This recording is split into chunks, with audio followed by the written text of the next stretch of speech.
I'm Scott L. Miller, the 8th of March, 2023, and this is my vlog of daily life living in Leon, Nicaragua.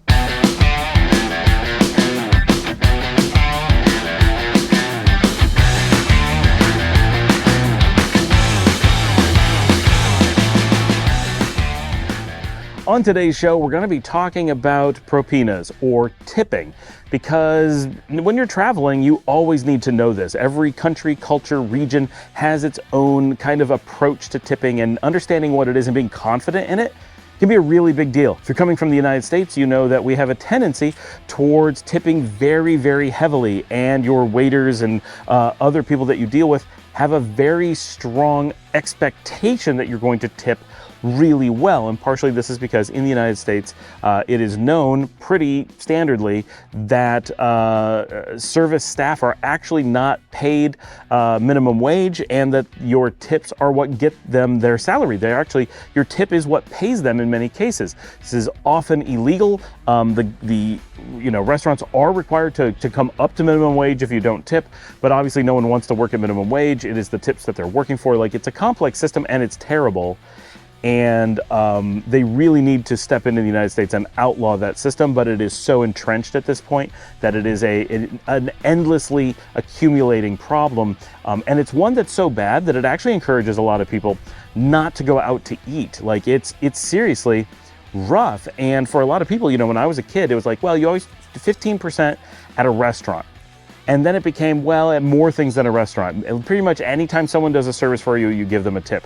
And it was 15%, and then it was 20%, and now a lot of people are like, well, it's 25%. And they're paid so badly. And but of course, it's not being declared, so there's a lot of people who are like, it's tax evasion. So some people, a lot of people are really upset about people expecting tips, but people in the service industries are like, but it's my only income. Like, I can't help the fact that that's how the system works.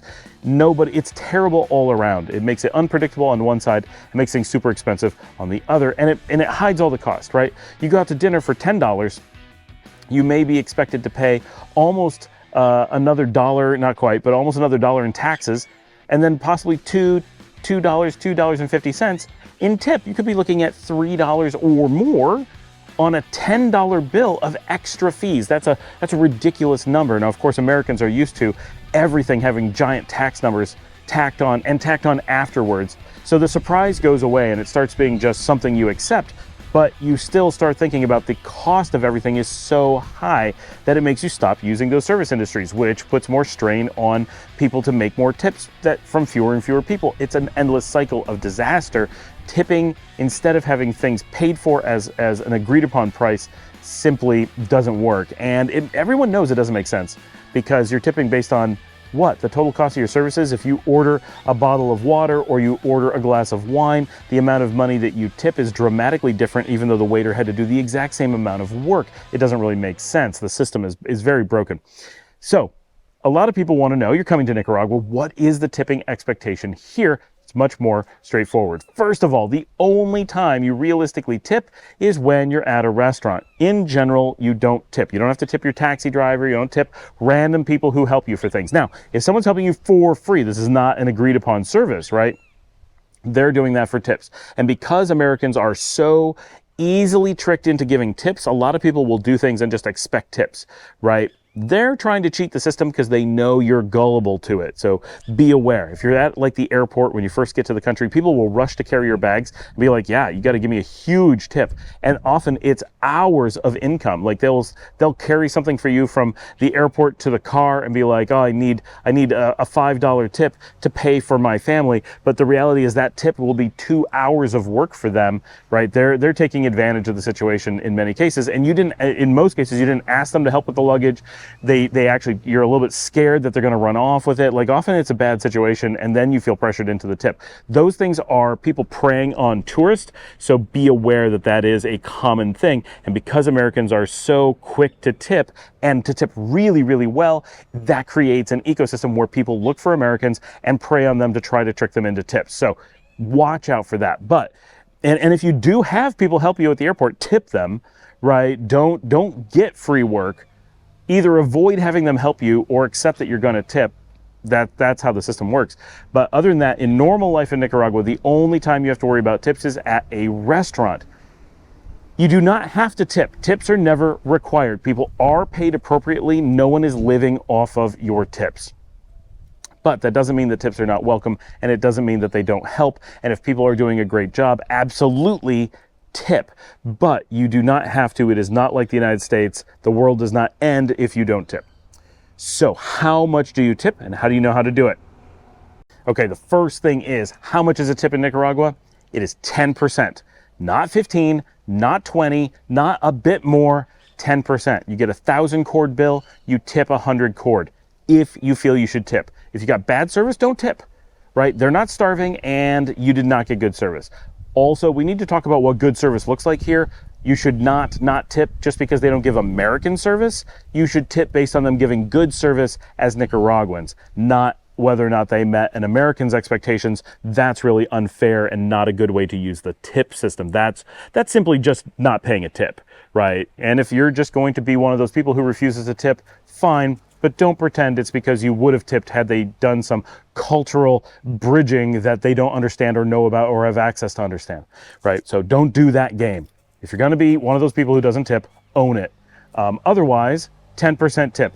Just 10%, which is very handy to calculate, right? Take whatever your bill is, chop off the last number, that's your tip amount, right? Round appropriately. Oh, it was, 1,100. Do you have 110 cord? No, you only have 100, that's fine, right? If it's, 160 or it's 1,600 and you only got 100, you feel like giving 200 because, or, you can't do 150, you just don't have the change for it. You got 200, okay, go to 200, but be aware, you're going really high.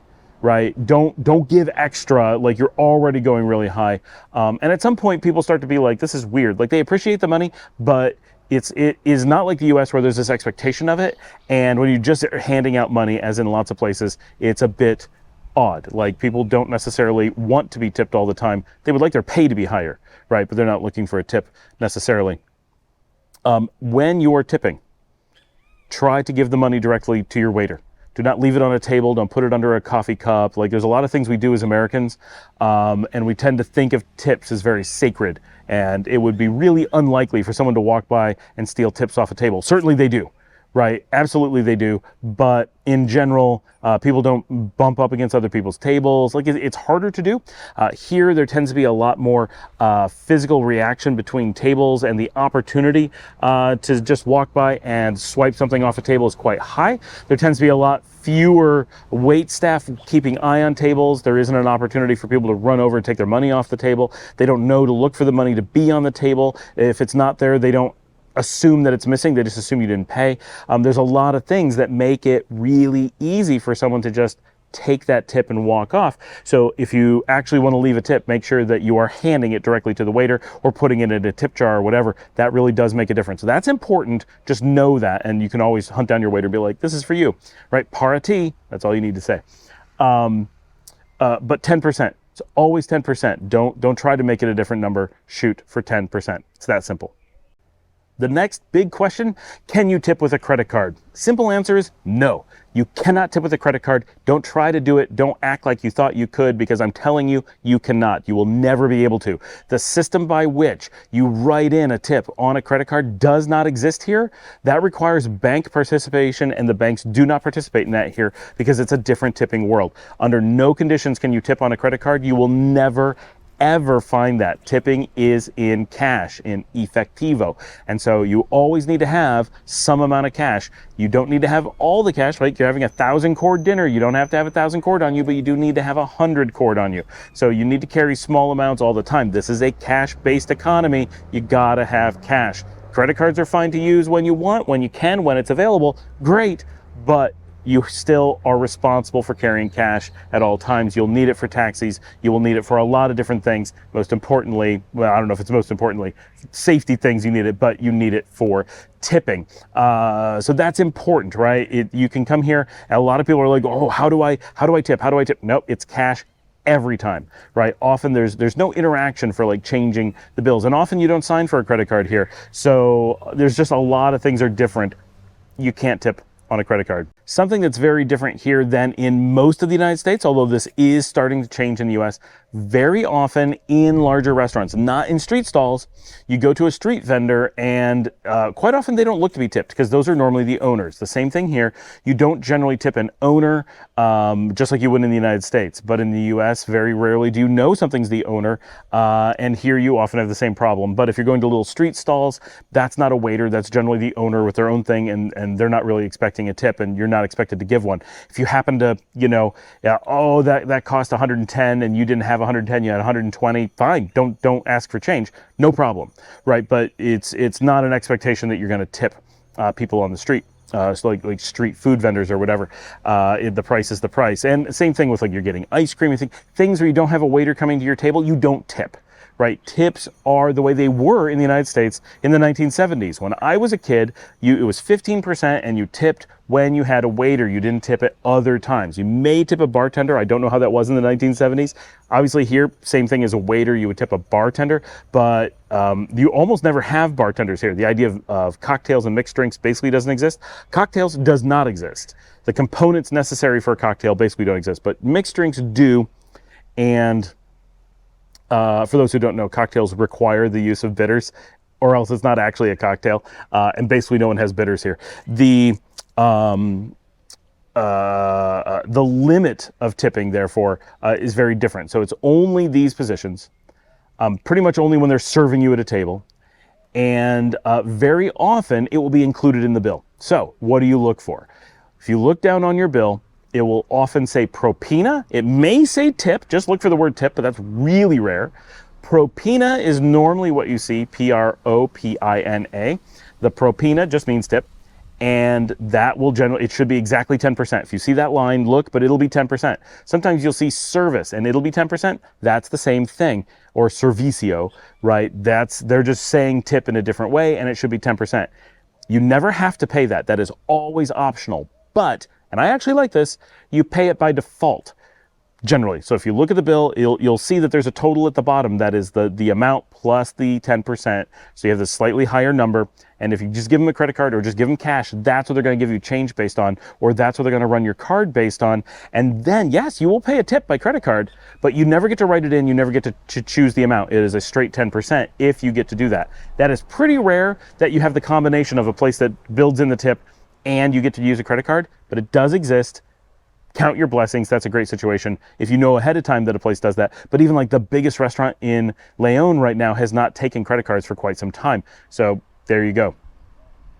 But look for that line. You always have to look, unless it's a street vendor. Again, street vendors never have tips. But if you're in any kind of restaurant, check, and it's probably about, and I'm really estimating here, about a quarter of the time, maybe a third, at least here in Leon. I think it's a little bit higher in Managua, maybe half the time. There's going to be a built-in tip. I like those best because you don't have to think about it. Like, oh, great, just give cash, you get the change back, right? And it's already taken care of. Whereas if you need to pay the tip in cash, you have to give the money, get the change, figure out what the 10% was, and then hand it to them separately. It's fine, but I like having it built in as well. But that's all you have to look for. Look for that 10%. If you feel that the service did not warrant a tip, say, nope, I don't want to pay this. Or if you want to pay it in cash instead of on a credit card, just say so, whatever. But you are able to do that. Absolutely never is it required, because unlike in the US where they're able to build in hidden fees and just charge you after the fact for things that you did not agree to, which should be a breach of contract law, and it is not. Capitalism says that you can't do that, right? Because that's not part of the business, right? That's cheating. Here, and as in all of the civilized world, you are not allowed to bill people for things that they did not purchase, right? You can't just change the price after the fact. So the propina is in there. It is clearly marked as a propina, as a service charge. Certainly, most of the time, just pay it. But if you feel you need to take it off, that is your option.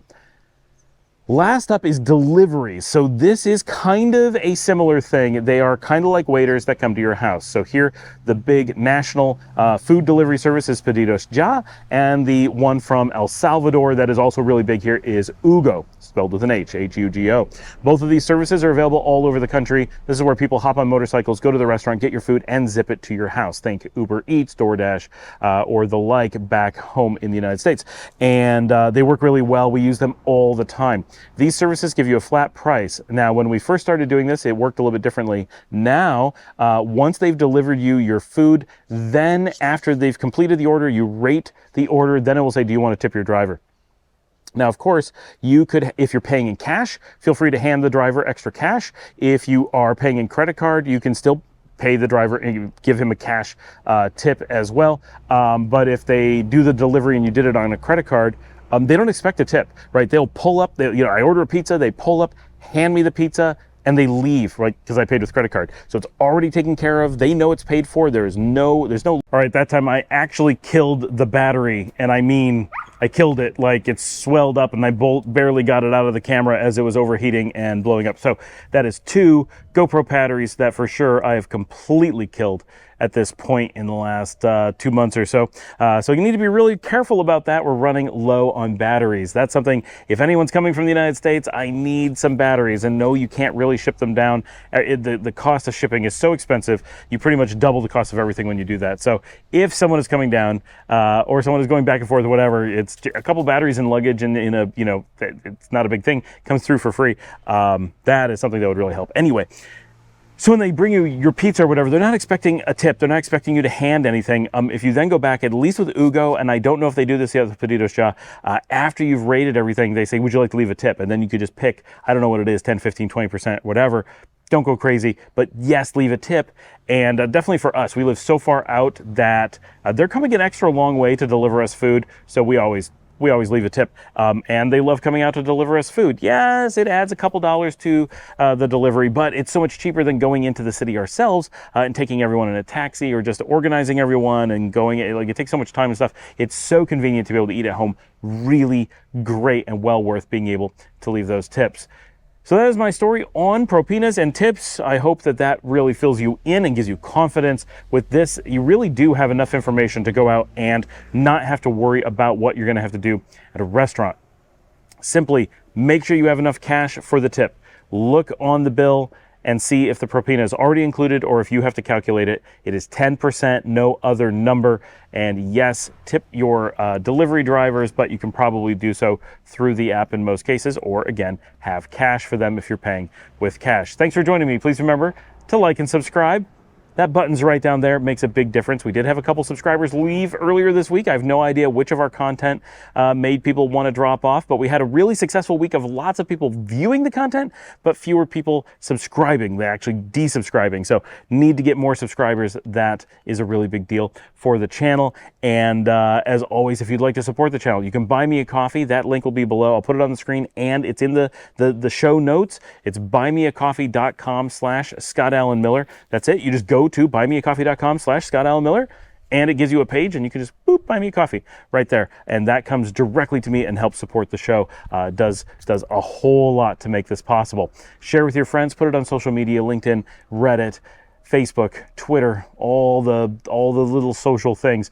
Pop the links out there, tell people about the show. And as always, get down there. You got questions? Is there something I didn't cover about tips? Is there something I didn't know? If you had different experiences, pop down there, let me know what I've missed or what people want to know, what experiences you've had. It's always great to get everyone having the conversation down there, and I will see all of you tomorrow.